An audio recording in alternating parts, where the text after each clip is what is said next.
Folle Amanda, son plus gros succès au théâtre. La pièce a été écrite par Pierre Barillet, ici, et Jean-Pierre Grédy, le duo à l'origine des pièces les plus populaires de Jacqueline Maillan. De Potiche à Folle Amanda en passant par Lili et Lili, des pièces qui ont construit le phénomène Maillan. Le comique de Maillan, c'était quoi, Pierre Barillet ? Le comique de Maillan était complètement asexué. Elle était une machine à faire rire. Vous croyez tout permis, monsieur le ministre? Il y avait du second degré. Il y avait quelque chose d'un petit peu caricatural. Elle ne jouait pas vraiment sur le charme féminin, vraiment. Non. Pourtant, Jacqueline Maillan a explosé très tard, à 40 ans, dans Croque-Monsieur, une pièce de 1965. Elle avait fait au départ Les Cours Simon, mais s'était vite révélée très mauvaise tragédienne. Après, c'est un long parcours fait de doublage, d'apparitions au théâtre et de rencontres, celle avec Jean Poiret. L'école de Jacqueline Maillan, ça a été le cabaret. Donc, qui n'a rien à voir vraiment avec le théâtre, avec une salle de théâtre. Il y a un contact direct avec le spectateur au cabaret. Elle a toujours conservé ce tic, je dirais, de parler au public. Elle en a fait un style. Qu'est-ce que je vous disais? Qu'est-ce que je vous disais? Il me semblait que j'avais 2 mots à vous dire. C'est bête. Attendez, je vais reprendre d'ici, ça va me dire. Ah oui, ça y est. Le style Maillan, la proximité avec le public et sa manière de s'adresser à lui. On est content de vous voir partir.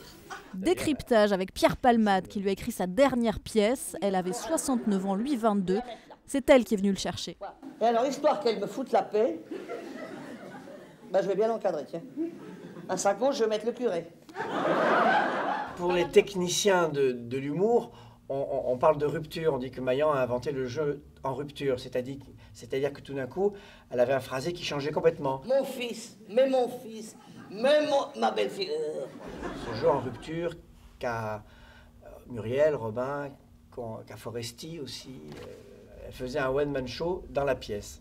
Mesdames, messieurs, je suis désolée, navrée de vous priver de Jacqueline Maillan, que j'aime bien aussi. C'est vrai, on peut dire bien des choses sur elle, mais enfin, on ne peut pas dire qu'elle soit jolie, non. Mais... Le comique de Maillan, Muriel Robin, justement, l'héritière, s'y reconnaît. Il ne faut pas que être belle. On peut aussi être un physique, on va dire un peu lambda, et puis faire rire. Et donc Maillan, elle a été vraiment la pionnière, quoi. Drôle sur scène, mais l'opposé dans la vie. Oui. Elle était d'un mutisme complet.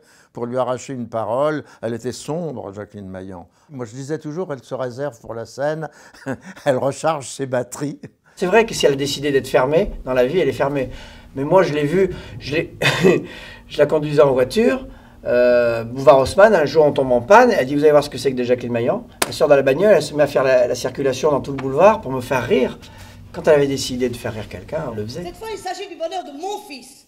Et au risque de te... Finalement, elle ne vivait qu'au théâtre, c'était une boulimique de travail. D'ailleurs, elle n'hésitait pas à rajouter du texte dans ses pièces. Voilà. Dans Potiche, nous trouvions très amusant de lui donner un premier acte dans lequel elle serait complètement silencieuse, puisqu'elle était une femme vraiment humiliée par son mari. Eh bien il a fallu se battre et on n'y est pas vraiment arrivé. Potiche, adapté au cinéma par François Ozon, Catherine Deneuve reprenant le rôle de Maillan, Isabelle Huppert devrait reprendre Lili et Lili au cinéma. La comique préférée des Français inspire toujours, et si elle a fait très peu de cinéma, on se souvient de Pouic Pouic, de Papif et de La Résistance, des Saisons du Plaisir, elle reste de loin la référence absolue du théâtre de boulevard, toute génération confondue. Elle avait peur de vieillir et que le public la mette dans le rang des ringards du théâtre de boulevard, qui était un peu méprisé à la fin des années 90. Et le fait qu'un jeune mec qui faisait parler de lui au niveau de l'humour, et des yeux d'admirateur sur elle, ça lui donnait un coup de jeune énorme. Je pense que j'étais une petite cure de jouvence pour elle. Elle ne pensait pas qu'elle avait des fans aussi jeunes. Elle pensait que le public avait vieilli avec elle. On n'est pas peur.